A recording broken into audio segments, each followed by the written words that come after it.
que conheci ele um tempão. Pois é. Essa irmandade em Cristo é algo que eu creio mesmo que é do Espírito Santo. Parece que a gente já se conhece há um tempão. Pastor Jairton, ele é o presidente da CEPAL no Brasil.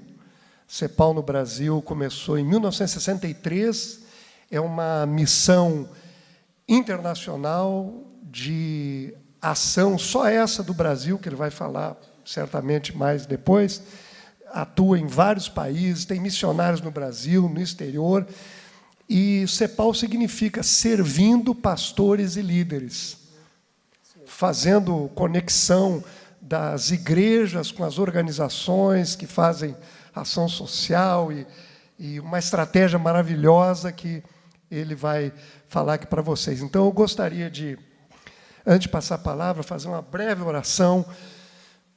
Outra vez aqui, Senhor, obrigado mesmo por esse privilégio tremendo da gente se reunir aqui no Teu nome e nos sentindo, assim, especialmente privilegiados por reconhecermos a nossa incapacidade diante dessa obra tremenda a ser feita, mas contando com o Senhor, contando com a ação indispensável, porque em nós mesmos somos incapazes e reconhecemos isso. Por isso, nós te agradecemos, porque o Senhor tem capacitado a sua igreja, o Senhor tem capacitado essas missionários que nós citamos e que se levantaram aqui há pouco, especialmente aqui, Pai, o pastor Jairton, por esse ministério maravilhoso que ele tem desempenhado, te pedindo, Pai, que esses minutos, Pai, que ele vai compartilhar a palavra aqui conosco, que ele seja cheio do Teu Espírito, para aquecer os nossos corações, para impulsionar essa igreja aqui reunida, Pai, para fazer muito mais, Pai, do que já foi feito, para a honra, glória e louvor de Jesus, no nome de quem nós oramos, Pai. Amém. Amém.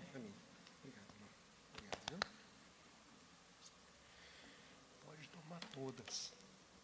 Posso tomar todas? Obrigado.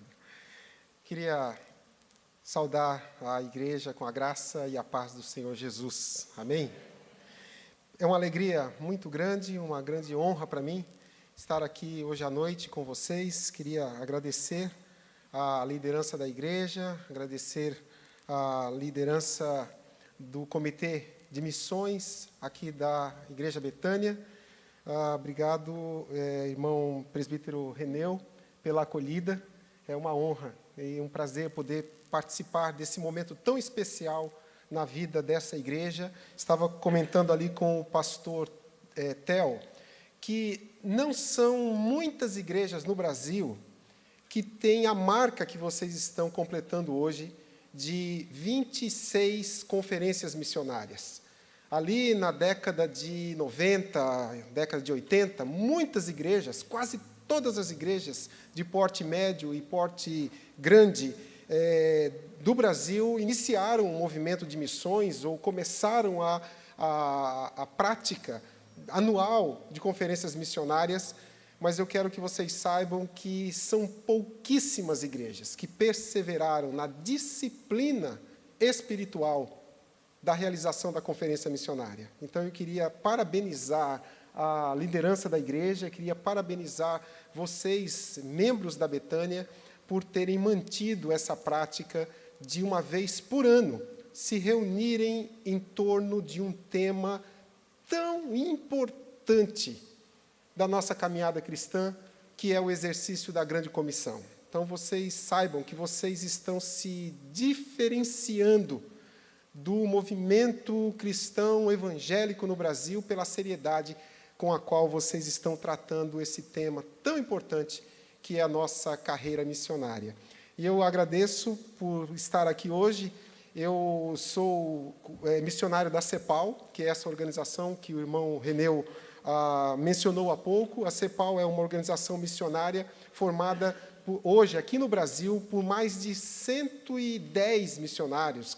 O número muda quase que toda semana, porque a gente não para de receber missionários, mas nós já somos mais de 110 missionários no Brasil, e esses 110 missionários estão também espalhados em 16 países. Então, a CEPAL é uma organização missionária que não trabalha apenas dentro do Brasil, mas ela também envia missionários para outras partes do mundo, e hoje nós já estamos em 16 países. Isso eu estou falando só da CEPAL Brasil, porque a CEPAL ela está representada em mais de 50 países, a partir da nossa sede, ou da nossa mãe nos Estados Unidos, que abriu polos em vários lugares, e hoje o Brasil tem a independência dos Estados Unidos, e nós enviamos os nossos próprios missionários. Então, eu queria que você orasse por nós, pela CEPAL. A CEPAL tem projetos em todas as áreas que serve a igreja e os seus pastores. Então, qualquer área que você tem chamado para servir, nós podemos estar aqui com vários candidatos a missionários da CEPAL. Para você ter uma ideia, 2 anos atrás, nós recebemos um líder de adolescentes que o seu ministério era desenvolver novos líderes de adolescentes para as igrejas cristãs. É o Renato e a Ana Carolina, que estão lá em Campinas.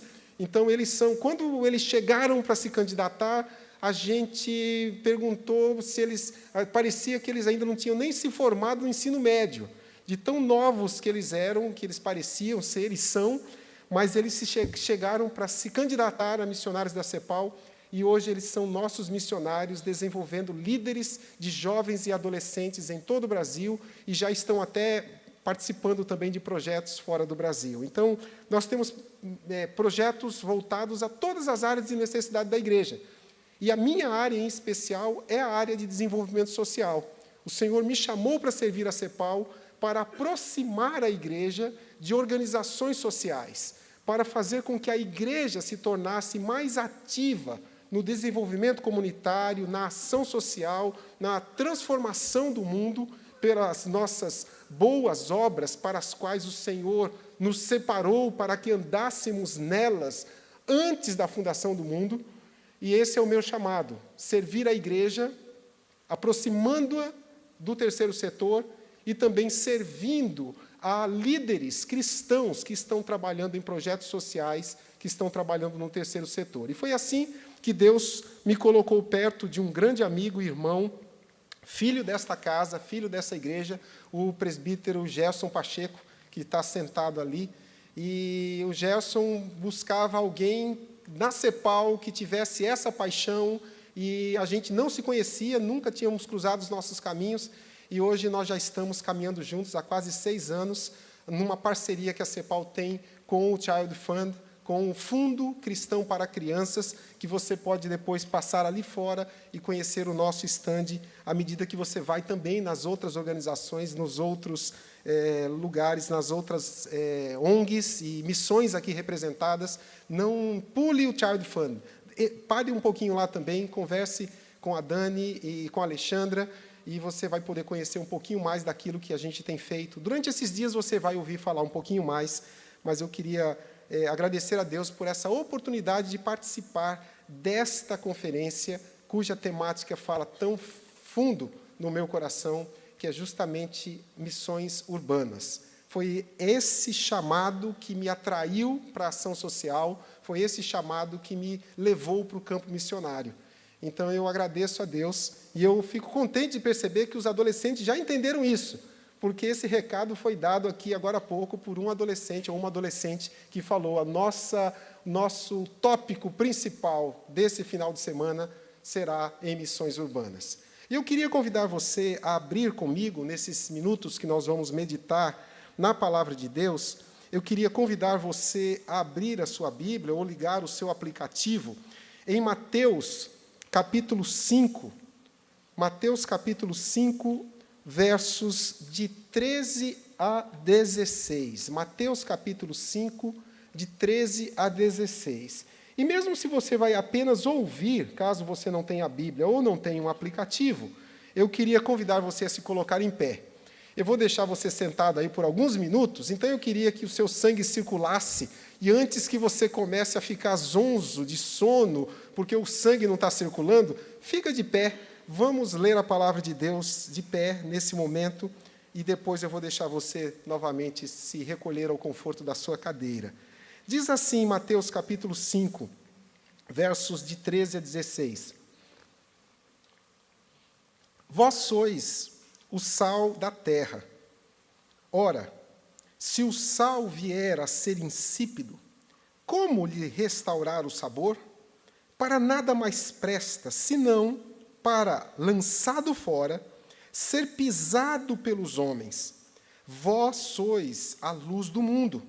Não se pode esconder a cidade edificada sobre um monte, nem se acende uma candeia para colocá-la debaixo do alqueire, mas no velador, e alumia a todos que se encontram na casa. Assim, brilhe também a vossa luz diante dos homens, para que vejam as vossas boas obras e glorifiquem a vosso Pai que está nos céus. Você oraria comigo mais uma vez? Vamos orar?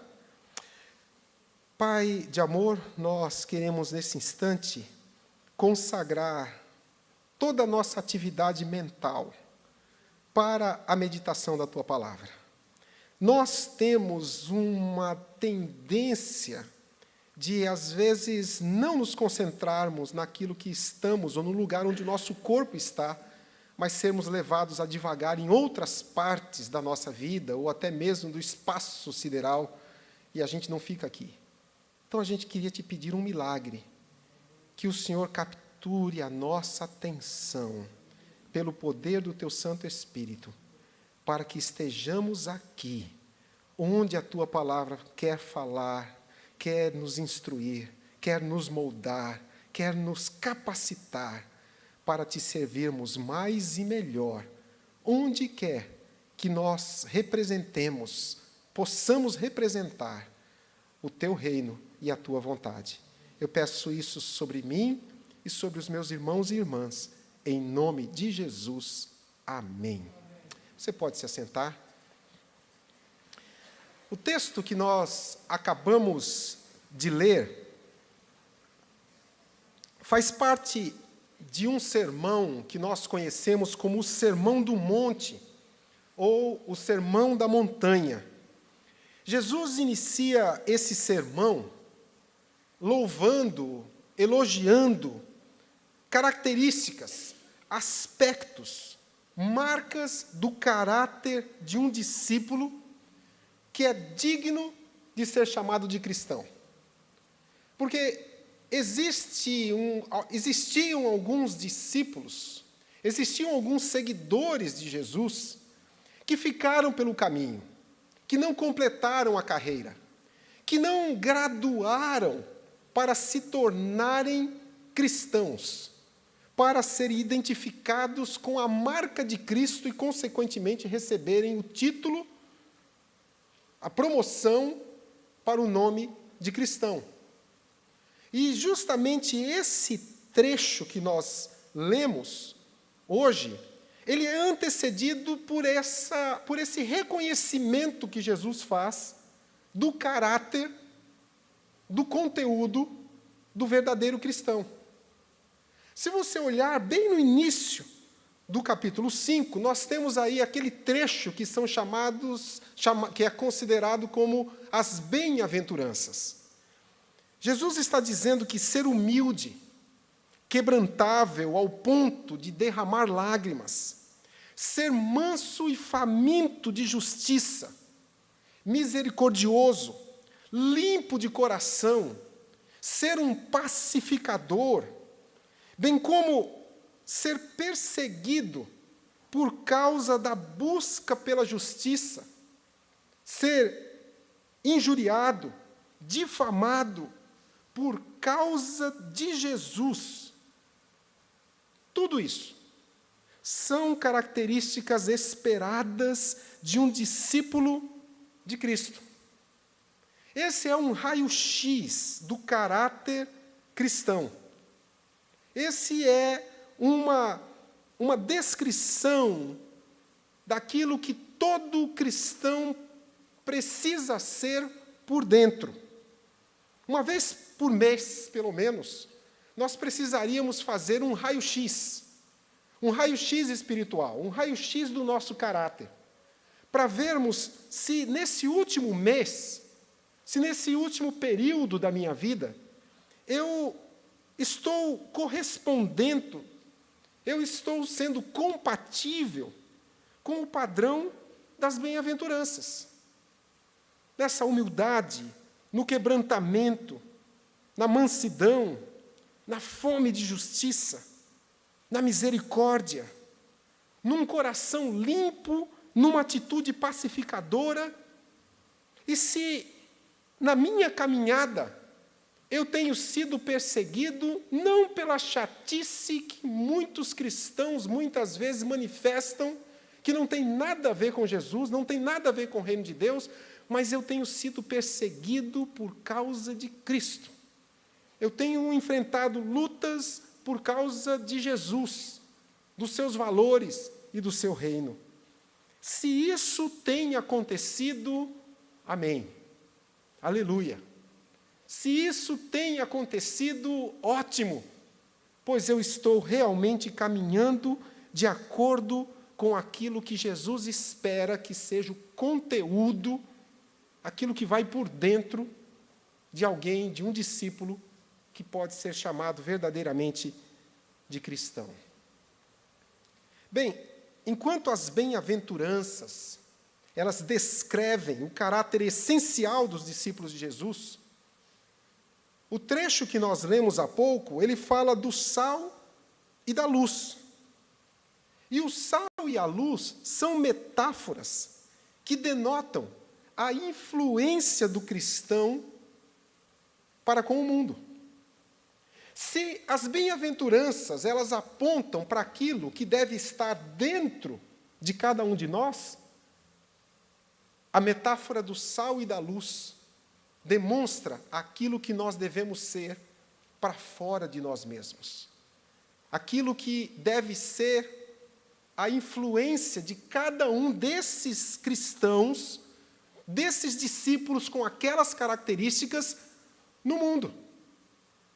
Mas aí você pode dizer assim, mas espera aí, Jairton, como assim?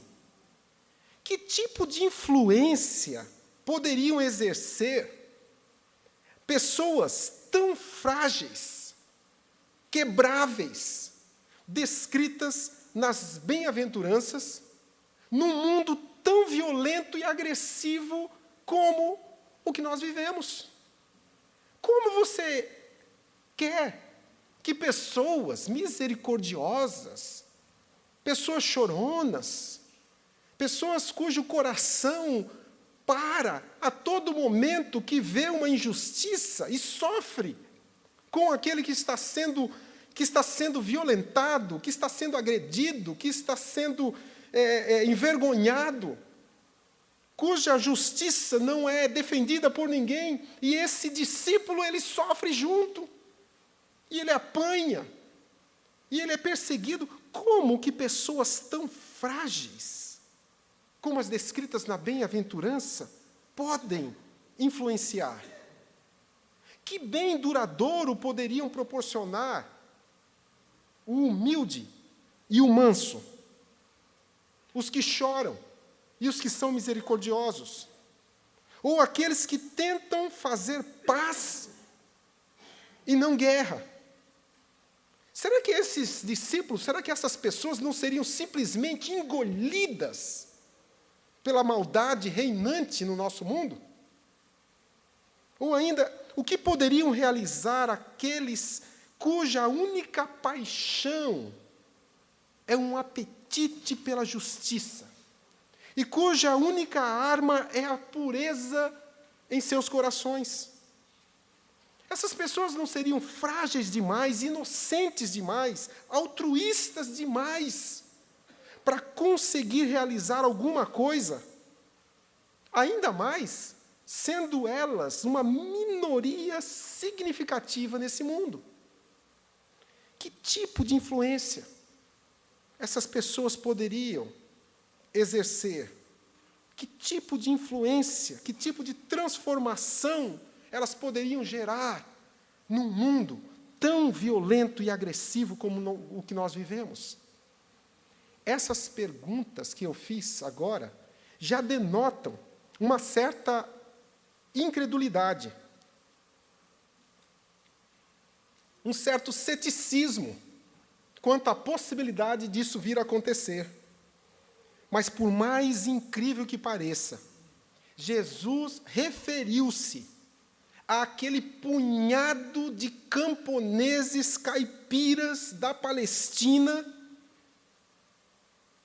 chamando-os de sal da terra e luz do mundo. Não sou eu que estou dizendo isso. Não sou eu que criei isso agora para trazer para vocês. Foi Jesus quem chamou aquelas pessoas frágeis, desprezíveis, pequenas para aquela sociedade. Ele os chama de sal da terra e luz do mundo, por causa do alcance de sua influência, do alcance que sua influência teria no mundo. E deixa eu dizer uma coisa para você. Da mesma forma, Jesus nos chama hoje de sal e luz. Amém? Vira para a pessoa do seu lado aí e diz assim: Ele está te chamando de sal e luz.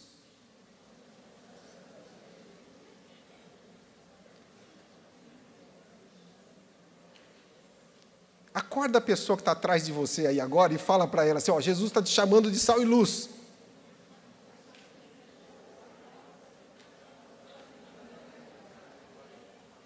É isso.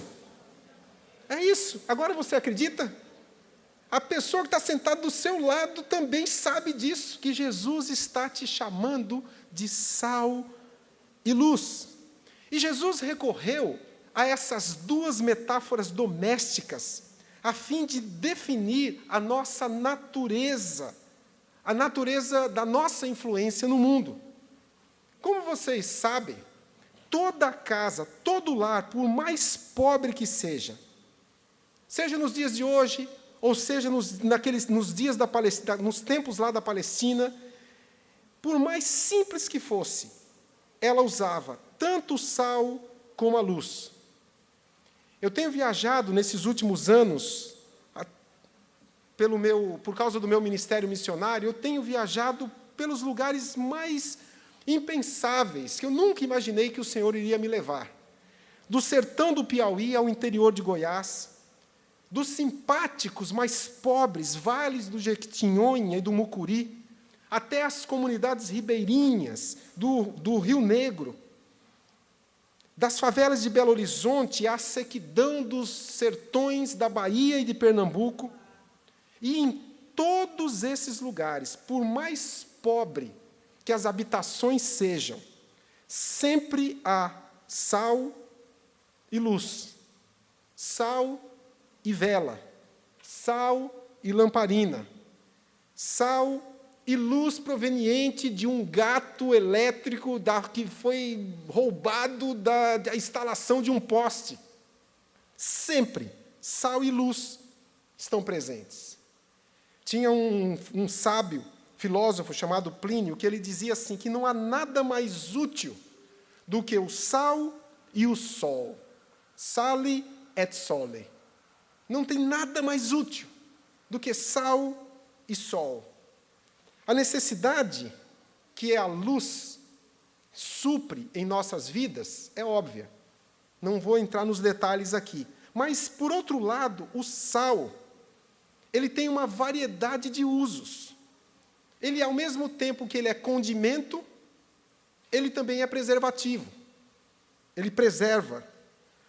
A verdade básica que está por trás dessas duas metáforas, sendo que as duas são comuns ao nosso cotidiano e ao cotidiano daquelas pessoas, a verdade básica é que a igreja e o mundo são comunidades separadas. O tema desse final de semana, se você olhar ali naquele banner, naquele cartaz, você vai ver que o tema do nosso final de semana, aqui na Betânia, ele já nos remete a essa diferença que há entre o mundo e a igreja. O tema desse final de semana é transformando o nosso mundo, o papel da igreja local. Há nessa frase que é o sujeito da ação, que é a igreja, e o outro que é o objeto da ação, que é o mundo. sendo a ação a transformação. No texto que a gente leu há pouco, nós lemos que, de um lado, está a terra, e do outro lado está o vós, que se refere a nós. E ele diz assim: vós sois o sal da terra. Mais adiante ele diz assim, ele faz a separação entre o mundo e o vós, nós, dizendo: vós sois a luz do mundo. Mas ainda as metáforas nos dizem algo sobre cada uma delas, dessas duas comunidades, do mundo e da igreja. O mundo é evidentemente um lugar escuro, com pouca ou nenhuma luz própria. Por isso, ele precisa de uma fonte de luz externa que venha iluminá-lo. O mundo também, ele manifesta uma tendência constante à deterioração. A ideia não é que o mundo é um lugar insípido, que é um lugar sem gosto, e por causa disso os cristãos precisam ir lá para fazer o mundo ficar mais gostoso, ficar mais saboroso. A ideia não é essa. Porque se a gente for bem sincero, tem muita coisa boa no mundo. Tem muita coisa interessante no mundo. Tem muita coisa divertida no mundo. Tem muita ação no mundo. Mas uma coisa é evidente: o mundo, ele tem uma tendência inerente, ele tem uma tendência que ela vai por inércia ao apodrecimento. O mundo, ele tem a capacidade de se autodestruir, como lá no Missão Impossível, que a mensagem, depois de ouvida, em 5 segundos ela se destrói, e não tem o que o Tom Cruise faça para fazer aquele negócio parar. Ele tem que correr para longe, porque o negócio vai estourar. Assim é a tendência do mundo para a sua autodestruição, para o seu apodrecimento. Ele não pode impedir a sua própria deterioração. Ele não pode impedir, o mundo sozinho não consegue deixar de piorar. E é por isso que ele precisa que algo de fora seja introduzido nele para deter, para frear essa deterioração. A igreja, por outro lado, ela foi colocada no mundo com um duplo papel, para interromper, ou pelo menos retardar, o processo da corrupção social. E como luz, ele foi colocado para desfazer as trevas, para trazer claridade onde não se pode enxergar o caminho. A gente tem que ser sinceros aqui, irmãos, nessa noite, nesse final de semana. A igreja, ela é comissionada por Jesus para as boas obras, porque o mundo, porque a sociedade precisa de nós. É por isso. Saiba, jovem, saiba, adulto, você que é da terceira idade, todos nós que aqui estamos, lembre disso. A sociedade precisa de nós. Foi por isso que Jesus nos deu a missão de exercermos as boas obras para as quais o Senhor nos preparou e separou para que nós exercêssemos antes da fundação do mundo. A razão disso é porque o mundo clama. Porque se o Estado cumprisse o seu papel, se os fracos e os oprimidos não fossem marginalizados, e se os seus direitos não fossem esquecidos, se as crianças não estivessem sob um risco constante, se os seres humanos se respeitassem e cuidassem adequadamente do meio ambiente, nós não precisaríamos exercer a nossa missão de sermos sal e de sermos luz. Estaria tudo bem. A própria sociedade estaria cuidando dela mesma. as próprias pessoas estariam se edificando e construindo umas às outras. O mundo estaria em equilíbrio. Mas não está. O mundo não está em equilíbrio. 3 lições que nós podemos aprender com esse texto. As metáforas usadas por Jesus referentes ao sal e à luz, ela tem muito a nos ensinar sobre as nossas responsabilidades cristãs no mundo no qual nós vivemos, sobre a nossa missão transformadora da sociedade. E a primeira lição é que há uma diferença fundamental entre os cristãos e os não cristãos, entre a igreja e o mundo. Há uma diferença fundamental. Jesus disse que elas são tão diferentes como a luz, são tão diferentes a ação e a doença e o sal. E quando nós nos esquecemos dessa diferença, ou até mesmo quando nós procuramos reduzir ao mínimo essa diferença, nós não servimos nem para Deus e nem para o mundo, e nem a nós mesmos. Jesus disse que nós somos sal, e que se o sal se tornar insípido, ele disse, para nada mais presta.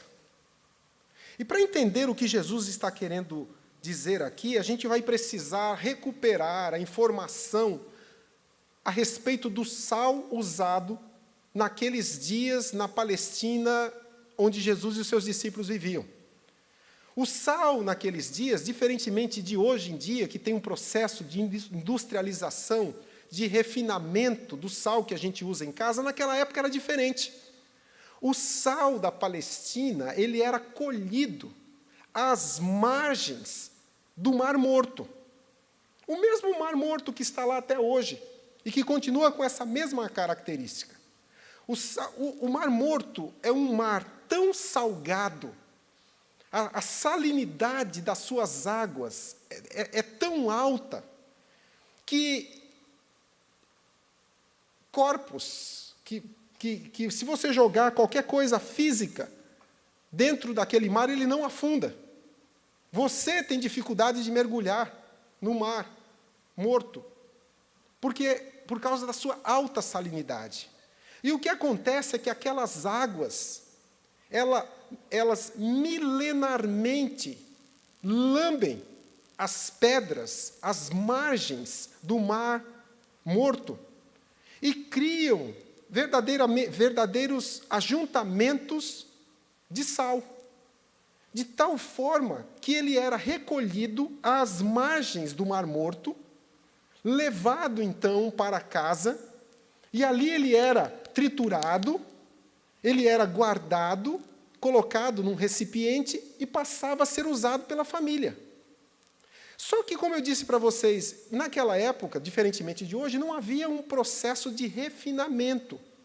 E o que acontecia é que você, quando colhia o seu sal, juntamente com o sal, vinham substâncias que pareciam ser sal, como calcário, areia e outros sedimentos, que por serem mais pesados do que o sal, com o tempo de uso, aquilo ia se sedimentando no fundo do pote onde você estava guardando o seu sal. E o que acontecia é que quando você estava com o seu saleiro cheio, você sentia, você temperava e o sal vinha o gosto.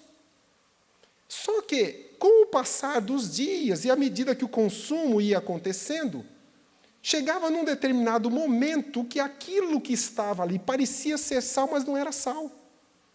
Era areia, calcário e outros detritos e outros sedimentos.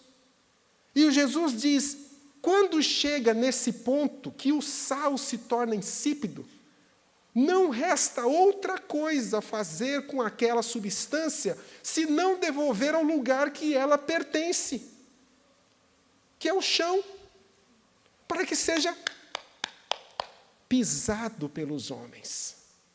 Não tem como recuperar, não tem como tornar aquela areia novamente em sal. Está na hora de voltar no mar e colher mais sal novo, bom, e que promove aquilo a que ele deveria promover. Então, Jesus está dizendo que quando um discípulo que deveria ser sal, ele deixa de ser sal, Jesus diz, para mim não serve. Para mim não tem a menor utilidade. Pode levar de volta para a estrada, para ser pisado pelos homens. Por quê? Porque há uma diferença fundamental entre o cristão e o não cristão, entre a igreja e o mundo. O tema básico do Sermão do Monte é esse. Ele é elaborado a partir dessa pressuposição de que os cristãos são, por natureza, diferentes dos não cristãos. E nos convoca a sermos diferentes na prática. Na prática. Quando você olha para as bem-aventuranças e você vê aquilo que está sendo dito ali, da mansidão, da fome de justiça, da promoção da paz, eu pergunto, é isso que a gente está aprendendo na televisão? É isso que a gente aprende nos programas, nos sitcoms, nos Game of Thrones e em todas essas outras modas e tendências que viram verdadeiras influências na maneira como a gente vê a vida e o mundo? Não. Entretanto, nós somos chamados para sermos assim. Não era uma tendência do primeiro século, quando Jesus aqui estava, e que hoje, não, hoje é diferente. Hoje você tem que abrir o olho. Se você não ficar esperto, se você não reagir na mesma moeda, se você não participar do bullying, você fica para trás. Se você se colocar do lado daquele que está sendo perseguido, você vai ser perseguido também. Então é melhor ficar quieto pelo menos. Se não puder ajudar também, não atrapalha o grupo que está batendo nele. No enxovalhamento. Porque é assim que a nossa sociedade faz. Mas lembrem, nós não somos assim. Porque se ficarmos assim, uma coisa é certa. Para a igreja de Cristo e para Jesus, nós não servimos. Aliás, a metáfora se aplica. Você vai ser pisado pelos homens. Em querer agradar os homens, você vai se transformar em estrada sobre a qual eles vão pisar e vão caminhar. A única maneira de não virar pó na história é sendo sal. É sendo sal. Segunda lição é que nós temos que aceitar a responsabilidade que essa diferença coloca sobre nós. Cada afirmação de Jesus começa, em grego, com um enfático pronome vocês. Seria o mesmo que ele está dizendo assim, quando ele diz vós sois. É o mesmo que ele está dizendo, tão somente vocês são. Não tem outro grupo. Eu não estou falando para outra pessoa. Não transfere essa responsabilidade para a pessoa do seu lado. E eu queria também chamar você para não cair na tentação de estar assim pensando, puxa vida, mas aquele cara tinha que estar aqui hoje. Puxa vida, olha, aquele irmão precisa... por que... Olha, eu vou ver se eu mando ele olhar no YouTube para ele poder assistir. Não transfira essa informação. Jesus está falando com você. Vós sois. Ele está falando comigo hoje à noite. Somente nós somos o sal da terra e a luz do mundo. E os outros não são? São. Daqui a pouco vai chegar para eles também. Mas hoje à noite, nós, esse grupo que está aqui, nós somos sal da terra e luz do mundo. E, portanto, nós não podemos simplesmente falhar para com o mundo. Nós somos chamados para servir o mundo e a gente não pode falhar. Nos dois casos, Jesus faz primeiro uma afirmação: vós sois o sal da terra, vós sois a luz do mundo. E depois ele completa a frase, ele dá a conclusão que é a condição da qual depende essa afirmação. O sal deve manter a sua salinidade, a sua qualidade de salgar. E a luz tem que continuar brilhando. Ela deve brilhar no escuro, nas trevas. O sal, para nada serve se perder a sua salinidade. E a luz não pode ser escondida. E é interessante que a ilustração que ele usa, você não pode esconder uma cidade edificada sobre o monte. O que ele está querendo dizer é que não há possibilidade, uma vez que você construiu a cidade, uma vez que a cidade está instalada sobre o monte, não tem o que você possa fazer para esconder aquela cidade. Não tem como você fingir que ela não existe. Se o inimigo chegar, a cidade está sobre o monte, ele vai encontrar. Ele vai achar o endereço. Ele vai ver a maneira como ele pode se apropriar daquilo. É bom estar sobre os montes, sem dúvida. Há proteção, mas há também visibilidade. Uma vez que somos luz, nós precisamos brilhar. A gente não pode fugir dessa responsabilidade. A gente tem que fazer a nossa luz ser vista, reconhecida, discernida, e precisa ser diferente das trevas. Não há uma possibilidade das trevas e a luz conviverem no mesmo lugar. Quando as trevas estão imperando, basta a tela do celular para fazer com que aquelas trevas vão embora. As trevas não resistem à luz de maneira alguma. Terceira lição é que nós temos de considerar a nossa responsabilidade cristã como sendo dupla. Embora o tipo de serviço que esses dois elementos, o sal e luz, prestam sejam diferentes, na verdade, os seus efeitos são complementares. A função do sal nessa história de Jesus, ela é primeiramente negativa, que é evitar a deterioração. E já a luz é positiva, é de iluminar as trevas. Assim, Jesus chama os seus discípulos a exercerem uma influência dupla no mundo. Todos nós temos uma responsabilidade dupla. Uma influência negativa, que é de impedir que o mundo piore, e uma influência positiva, que é de produzir luz nas trevas. Não basta apenas impedir a propagação do mal. É necessário também que nós promovamos a propagação da verdade, da beleza e da bondade. Não fazer o mal não é uma atividade cristã completa. Olha, eu sou cristão, eu não faço nada de errado. Eu não promovo mal, eu não falo mal de ninguém, eu não destruo nada, eu me comporto bem. Isso é apenas metade do processo. como cristãos, nós temos a responsabilidade positiva de promover o bem.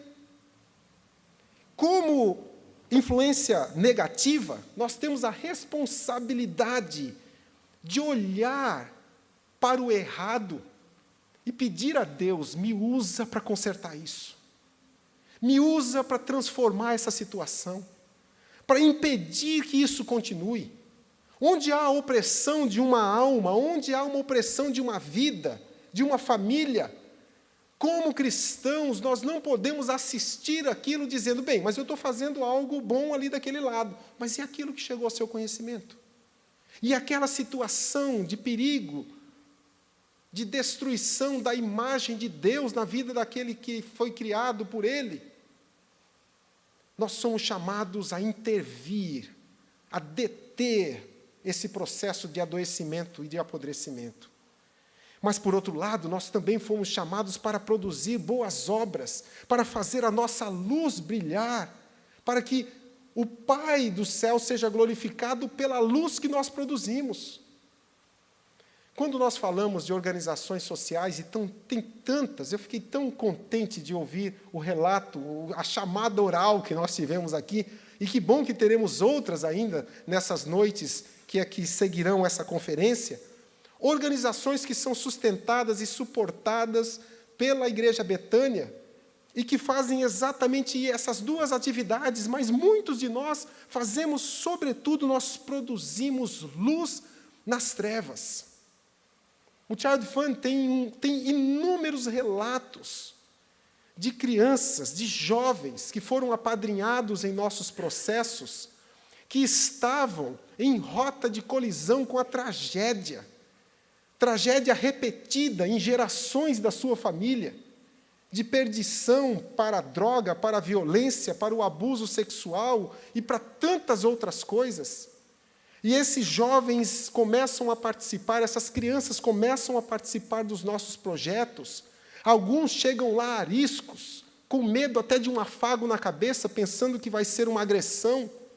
E com o passar do tempo, eles vão crescendo, vão se desenvolvendo, vão ganhando protagonismo na sua comunidade.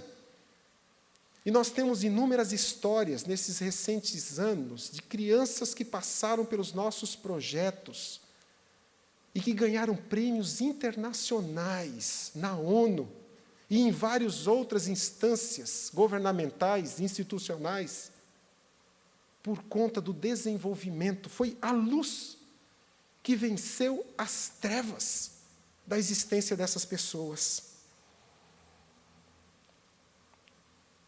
Só que, para terminar, eu queria dizer que o sal e a luz têm uma coisa em comum. Eles se dão e eles se gastam. Isso é o oposto de qualquer religiosidade egocentrizada.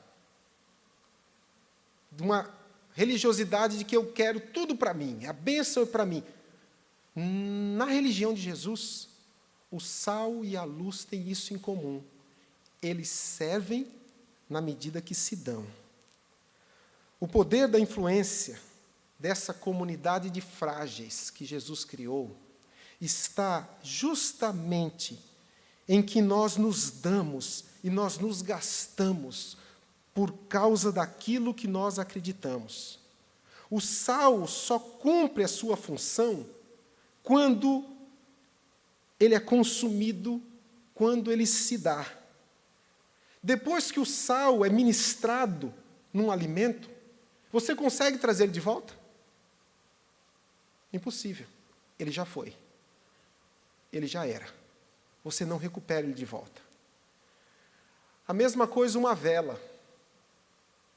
Uma vela, ela cumpre o seu papel enquanto ela se queima. Ela pode ser guardada inteira no armário, na gaveta, e ficar ali por muitos e muitos anos, sem função.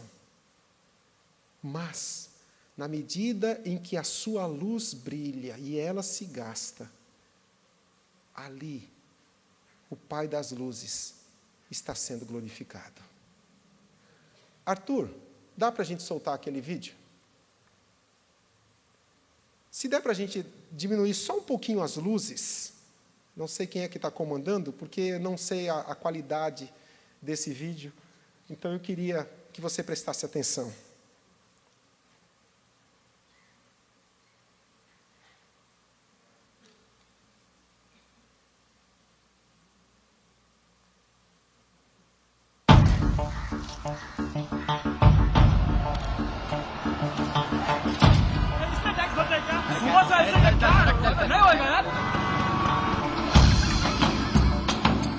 Sir आपके लिए उस पार कार का इंतजाम किया है सर आइए सर ये चल चल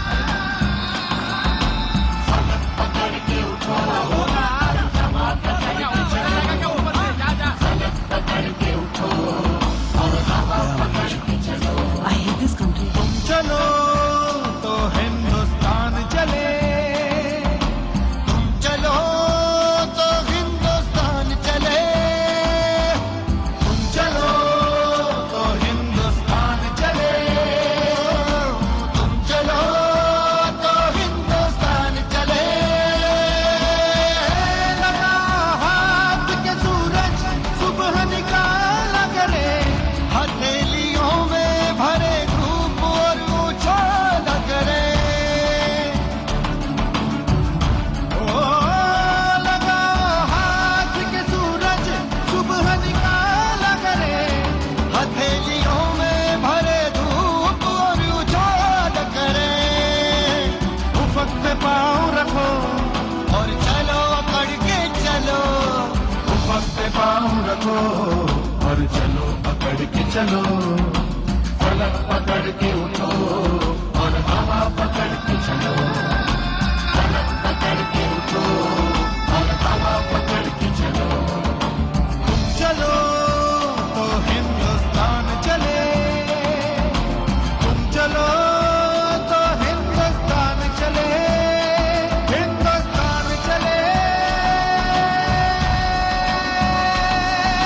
चलो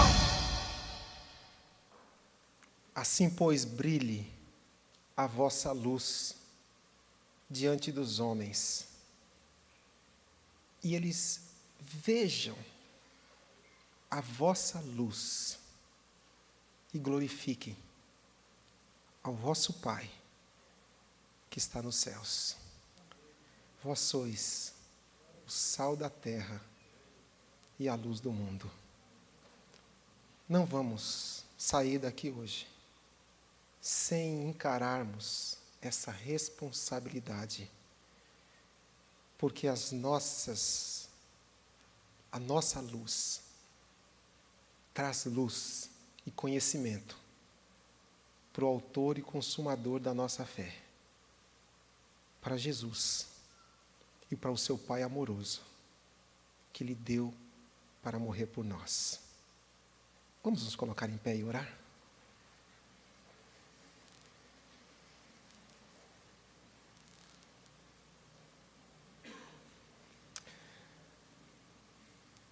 Pai de amor, Deus querido, nós pedimos que a Tua palavra, ela nos incomode, ela nos tire, Senhor, da nossa zona de conforto, da nossa compreensão comodista, de que apenas não fazer o mal já é um grande bem. Não é verdade.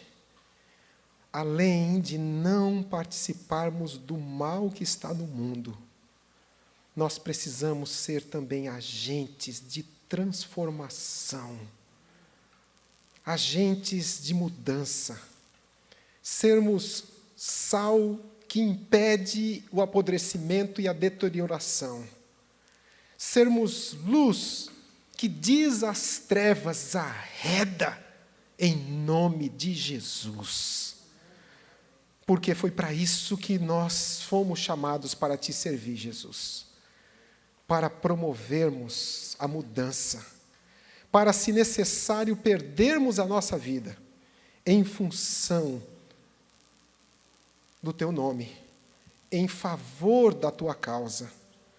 Então, Pai, eu te peço em nome de Jesus, que não haja jovem, que não haja adulto, que não haja nenhum dos Teus discípulos aqui nesta noite, que saia daqui transferindo a responsabilidade. Mas o Senhor falou, foi comigo. O Senhor falou conosco. O Senhor falou com cada um de nós aqui. Faz com que a gente durma com esse barulho. Faz com que a gente durma com essa responsabilidade de sermos sal da terra e luz do mundo, onde quer que o Senhor nos enviar. Em nome de Jesus. Amém. Amém. Deus os abençoe.